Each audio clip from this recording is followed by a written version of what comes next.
Hi, Gemini. Happy New Year. Happy January. So the 2019 readings will be out soon. I just wanted to post these first. So if you guys have an Instagram, follow me at Ode to Venus Creations. I will be posting on there whenever I upload readings or jewelry or anything like that. So yeah. Feel free to fast forward. I won't be talking during the shuffling, so you won't miss anything.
Okay, Gemini.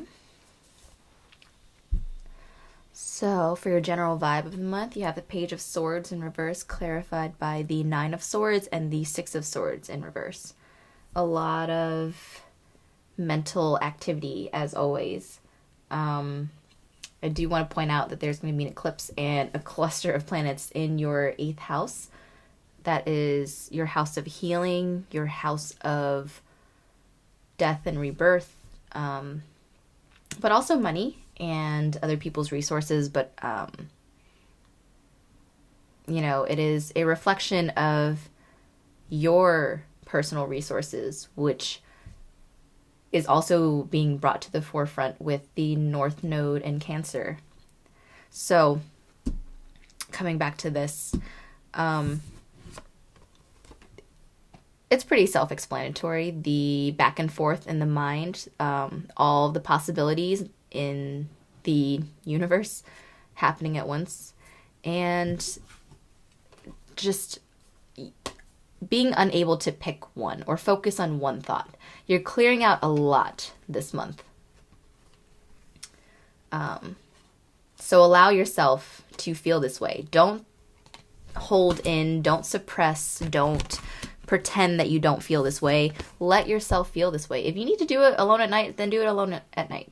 Just allow yourself to be sad. It's okay to be sad. Everyone goes through this once in a while. And it's good for you. Because the only thing that's going to come out in the end is someone who understands themselves that much better. And isn't that what you guys seek? Is to understand? What better thing to understand than ourselves? And I think going into your love reading now, you have the Lovers in reverse. This is your card at the center of the reading, but you're just not feeling 100% this month, maybe. Maybe a lot of you are rejecting love and focusing on money instead. You have the King of Swords here and the Ace of Pentacles. So, not a bad thing, but you are blocking out one of the love energies because money and love are the same thing, right? But the twins aren't cooperating. You're only really focusing on money and you're blocking out the other thing. Excuse me. And then in your love reading, it's kind of the same vibe. You have the Emperor here, clarified by the King of Cups and the Ace of Wands in reverse. So you know exactly what it is you want emotionally, but you just can't act on it right now because a part of you just wants to be independent. I mean, you guys always want to be independent, but this time around, you're really honing in on that Emperor energy, that I just need to do this on my own kind of energy, which is something that you guys aren't used to because you like being around people. You like socializing. You like exchanging energies, even if it's just for a short period of time. And you will be able to do that. I think the Emperor also speaks to your 11th house. Aries is your 11th house, which is being lit up again by its ruling planet Mars. Mars is home in Aries, and also Uranus is moving forward in Aries. So in regards to your friend groups, your social groups, the communities that you belong to, you're also going through not a purge. I mean, yeah, I guess you are kind of going through a purge. So again, to look at these cards in regards to your friends and your communities, really prioritizing where you want to direct your energy. You have fire energy on either end of this King of Cups, so you really need to just focus on and think about how you can feel emotionally fulfilled. I think you guys have a lot of friends, but I think maybe this month, this year, you're going to meet a lot of people that have you reevaluating what relationships mean to you.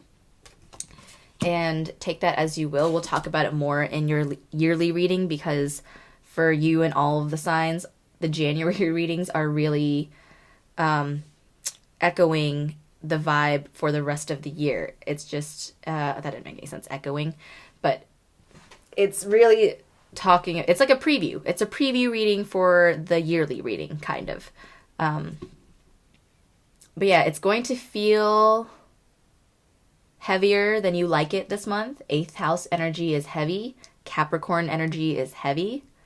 But know that with this purging and with this reevaluating yourself, your resources, and those around you, you can really prioritize and put all of your heart into certain groups of people. You know, I'm not going to ask a Gemini to pick one, but you guys don't want to spread yourself thin. I think that's also been a theme for 2019 for everyone. Everyone wants to just start because Mars is back in Aries and we're just like, yes, 2018 was such a lull. It's just time to go. It's the new year. There's fire and fire. It's great. But because of this eagerness, there's also a likelihood of burnout, especially for mutable signs.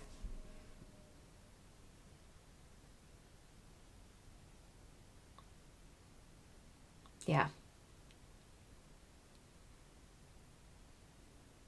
So if you guys are more focused on work, don't burn yourselves out. That's a pretty straightforward message.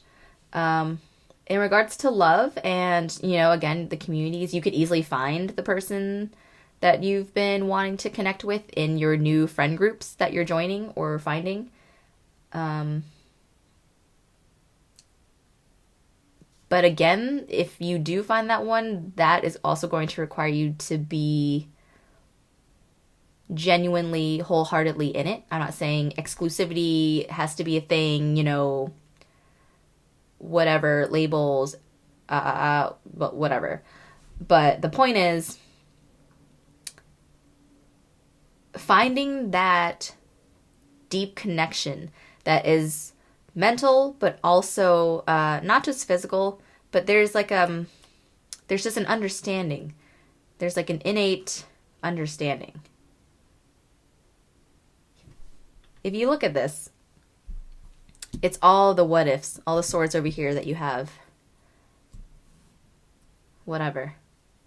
Thoughts. And then if you look here, you have 2 kings and 2 aces. But also if you look, you have one of every suit. One of every element. Mentally, you guys are always on point. Emotionally, you guys are on point because you can rationalize your emotions. Financially and in the physical world, you are on point because you can manage and manifest things pretty easily. However, there's a blockage. You cannot achieve all of these until this is flipped right side up. And the reason why this is not right side up right now is because you can't seem to see it that way. I think it's because, again, Mars just went into Aries, but I think unless you're in Aries or you have Aries placements, that energy starts off a little harsh for everyone. So a lot of people can't, or not can't, but they just don't quite understand how fast and ruthless Aries can be. It's not in like a malicious way. It's just kind of like it's just their nature, right? So, and I am going to put a disclaimer. I'm biased. I'm an Aries. But as an Aries, I understand Aries energy very well. So did I switch these by accident? Oops. So having all these in your back pocket, all these skills in your back pocket, and yet not being able to manifest it yet because of why? Your 8th house work that you have to do. I don't want to keep talking because it seems, yeah, that was pretty much the point. So, allowing yourself to have new beginnings. In friendships, in relationships, in skills. If you want to start, you know what? This is the takeaway for this month. Because I don't want you guys to be freaking out over these swords over here. They look scarier than they are. That's the thing about sword energy. It always looks scarier than it actually is. So if you want to get rid of some of these, all you have to do is give them away. Not to other people, but to things. Write down something in a notebook. Why don't you sculpt something, draw something, paint something, go jogging, go work out, cook something, talk to a friend, do something sentimental for someone else. Disperse these as if they are physical swords. You don't have to talk about the exact issue that you are going through to someone in order to representatively get rid of these swords. Assign these swords, assign these worries with something tangible that you can throw away. So if you wanted to talk out your exact problems, write it out on a piece of paper and burn it or throw it out. Do whatever. Make a ritual out of it so you bring it out of this mental space into the physical. And also that way you can start the engines with this Ace of Wands. I picked it up like this because that's how it was naturally in the spread, but then I accidentally held it upright. So you see what I mean? Once you start the gears, they'll start loosening up for you, and then it'll be easier and easier for you to do things, and you'll be like, oh, well, what about this? Oh, I can do this. And then you see all these what ifs turn into positive what ifs. What if I can achieve this? What if this turns into something more? So disperse the swords, because it's just clutter. You know, it's decoration, stuff that you bought from a yard sale that you didn't really need, but now you have it. Just write it away or sculpt it away. Just do something so it goes away. It's really, you're going to be able to do that because you have the Page of Swords in reverse here to the King of Swords. You're going to be able to limit it down to one in a more mature way, a more logical way, and then the rest will flow through. Okay, Gemini, we will talk much more about this in your 2019 reading. It's going to be a lot more in depth. So stay tuned for that. If I didn't plug already, follow my Instagram at Ode to Venus Creations. I'll be announcing on there when I make new readings. So yeah, I'll see you guys in the yearly, and peace. Bye.